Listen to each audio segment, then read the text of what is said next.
வணக்கம். ஓம் அகத்தீசாய நம. திருச்செந்தூரில் இருக்கக்கூடிய 5 அற்புதமான மகான்களுடைய ஜீவசமாதி இப்பொழுது நாம் தரிசித்துக் கொண்டிருக்கிறோம். இப்பொழுது முதல்ல பார்த்துட்டு இருக்கிறது வள்ளிநாயக சுவாமிகள் அப்படிங்கிற அற்புதமான மகானுடைய ஜீவசமாதி தான். இந்த சுவாமிகள் பார்த்தோம்னா ஆறுமுக சுவாமிகளோடு சேர்ந்து வேலை பார்த்துருக்கார், திருப்பணிகள் எல்லாம் செய்திருக்கார். அருவாய் மொழி அப்படிங்கிற ஊரில் பிறந்து இந்த சுவாமிகள் முருகன் பால் ஈர்க்கப்பட்டு இங்கு திருப்பணிகள் பல செய்திருக்கார். வள்ளிநாயக சுவாமிகளுடைய பெரிய திருப்பணி என்ன அப்படின்னு பார்த்தோம்னா, திருச்செந்தூரில் சுற்றி நடந்து வரும்போது அந்த கிரிப்பிரகாரம் அந்த காலத்தில் அதற்கு பெயர் வழங்கப்பட்டிருக்கு. அது மட்டும் இல்லாமல் திருவாடுதுறை ஆதீன மண்டபம்னு ஒரு மண்டபம் இருக்குது. அந்த மண்டபத்திலேருந்து கோவிலுக்கு வர வழியிலையும் இந்த கடற்கரை வரும்போது அந்த நடந்து வரும்போதெல்லாம் இங்கே இருக்கக்கூடிய பக்தர்களுக்கெல்லாம் கால் ரொம்பவும் சுடும்.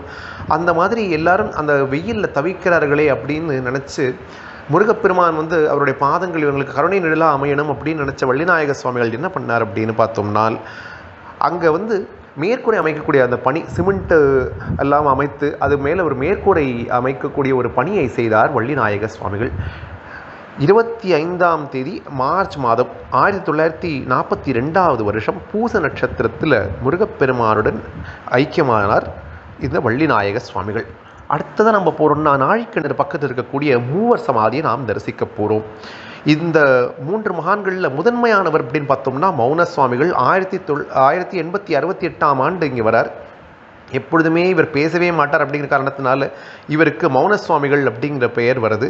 முருகப்பெருமான் இவரை தான் தேர்ந்தெடுக்கிறார் இந்த இதெல்லாம் திருப்பணிகள் எல்லாம் செய்வதற்கு. இவர் எப்போவுமே என்ன பண்ணுவார் அப்படின்னா, விபூதி கொடுப்பார். இருக்கக்கூடிய வந்தவாளுடைய வியாதிகள் எல்லாம் குணமாகும், அவர்களுடைய கஷ்டங்கள் எல்லாம் தீரும், அவர் திருப்பணிக்கு அவர்கள் நன்கொடை வழங்குவார்கள். இப்படியே தான் இந்த சுவாமிகள் இந்த திருச்செந்தூரில் அவருடைய திருப்பணிகளை செய்து கொண்டே வரார். இந்த சுவாமிகள் என்ன பண்ணுறாருன்னா, அந்த மேற்கு கோபுரம் இருக்கு இல்லையா, அந்த மேற்கு கோபுரம் எல்லாம் மணல் மேடாக இருந்தது. அந்த மணல் எல்லாம் அகற்றும் பணிகளை இந்த மகான் செய்தார். அது மட்டும் இல்லாமல் கிழக்கு கோபுரம், 2வது கிழக்கு கோபுரம் இருக்கு இல்லையா, அந்த திருப்பணிகளையும் இந்த சுவாமி செய்து கொண்டிருந்தார். இவர் இப்படி இந்த திருப்பணிகள் எல்லாம் செய்து கொண்டிருக்கும் பொழுது தான் 1872ஆம் ஆண்டில் காசி சுவாமின்னு ஒருத்தர் வரார். இந்த சுவாமியோட பேர்லாம் தெரியாது, ஆனால் அவருக்கு பேர் காசி சுவாமின்னு பேர். இந்த காசி சுவாமி வந்ததுக்கப்புறமா மௌன சுவாமிகளுக்கு மிகவும் உற்சாகம் ஏற்படுறது. அப்புறமா மௌன சுவாமிகள் என்ன பண்ணுறாருன்னா, அப்பொழுது சிலோனுக்கு சென்று விடுகிறார். குலசேகரப்பட்டினத்திலிருந்து அங்கே ஒரு தோணியில் சிலோனுக்கு சென்று அங்கே இருக்கக்கூடிய சில தமிழர்கள் எல்லாம் பார்த்து 5000 ரூபாய் அவர் அங்கிருந்து திரட்டி கொண்டு மறுபடியும் திருச்செந்தூர் வந்து விடுறார். இப்படி இந்த கோவில் திருப்பணிகள் எல்லாம் நடந்து கொண்டே இருக்குது. 2வது கோபுரத்துடைய திருப்பணிகள் முடிந்தவுடன் மௌன சுவாமிகள் தன்னுடைய மௌனத்தை கலைத்து விடுறார். அவர் தினமும் ஒரு வேளை மட்டுமே தான் உணவு உட்கொள்வார். இப்படியே அவர் திருப்பணிகள் எல்லாம் செய்து 1877ஆம் ஆண்டு அந்த மேற்கு கோபுர திருப்பணிகளும் முடிஞ்சிடுறது. இப்போது ஒரு இன்னல் நடக்கிறது. என்னன்னா, அந்த கோவிலுடைய அந்த தேர்கள் இருக்குல்லையா, அதெல்லாம் எரிந்து சாம்பலாகி விடுறது. அப்போது அதை சரி பண்ணக்கூடிய அந்த திருப்பணிகளையும் இந்த மகான் தான் மேற்கொள்கிறார். இதே நேரத்தில் காசி சுவாமிகள் அங்கே இருக்கக்கூடிய இடத்துல எல்லாம் இலுப்பை மரங்களை நடுறதும், அப்புறம் பக்தர்களிடம் சென்று திருப்பணிக்காக இந்த அவர்களுடைய காணிக்கை வாங்கி கொண்டும் அந்த திருப்பணிகளில் அவருடைய நேரத்தை செலவழித்து கொண்டிருந்தார். திடீர்னு 1884ஆம் ஆண்டு காசி சுவாமிகள் ஜீவசமாதி அடைந்து விடுறார். அவர்தான் இந்த மூவர் சமாதியில் இருக்கக்கூடிய முதல் சமாதி பார்த்தோம்னால் காசி சுவாமிகள், அவருடைய ஜீவசமாதி தான். சுவாமிகள் இப்படியே இப்போ மௌன சுவாமிகளுக்கு ஒரு விதமான பதற்றம், வயசும் ஆகிக்கொண்டிருக்கு. அடுத்தது யாராவது ஒருத்தர் வரணுமே அவருடன் செய்து திருப்பணி செய்ய அப்படின்னு பார்த்தா அப்பொழுது தான் ஆறுமுக சுவாமிகள் வரார். இவர் சொக்கலிங்கம் பிள்ளை அவருடைய மகன். 1905ஆம் ஆண்டு இவர் சந்நியாசம் ஏற்றுக்கொண்டு சூரியனார் கோவிலில் சிஷ்யரா சேர்றார். அங்கிருந்து இந்த இடத்துக்கு வரார். இவருக்கு அந்த திருப்பணிகள்லாம் செய்யணும் அப்படிங்கிறது இவர் ஒத்துக்கலை. அதுக்கப்புறமா சுவாமிகள் என்ன பண்ணுறாருன்னா, மௌன சுவாமி இவருக்கு அந்த பொறுப்பை ஒப்படைச்சு விடுறார். ஒப்படைச்சதுக்கப்புறமா இந்த மகான் இருக்கார் இல்லையா, ஆறுமுக சுவாமி என்ன பண்ணுறாருன்னா 30 ஆண்டு காலம் திருப்பணி செய்கிறார். இவர் அந்த திருப்பணிலாம் ஆரம்பிக்கிறதுக்கு முன்னாடி என்ன பண்ணுறாருன்னா, தட்சிணாமூர்த்தி அவருடைய சன்னதியில் போய் ஒரு பிரதிஜை எடுக்கிறார்.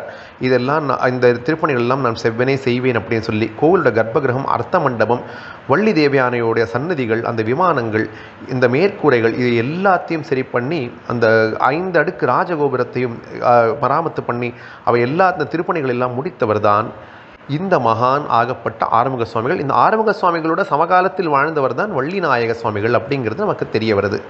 இறுதியாக நம்ம பார்த்தோம்னா தேசிகமூர்த்தி சுவாமிகள் அப்படிங்கிற மகான், முருகப்பெருமான் இவருக்கு ஒரு அற்புதமான ஒரு ஆற்றலை கொடுத்திருந்தார். என்ன அப்படின்னா, யாராவது வேலை செய்வார்கள் அப்படின்னு சொன்னால் அவர்களுக்கு இவர் விபூதி வழங்குவார். அந்த விபூதி அப்படியே பணமாக மாறிவிடும்.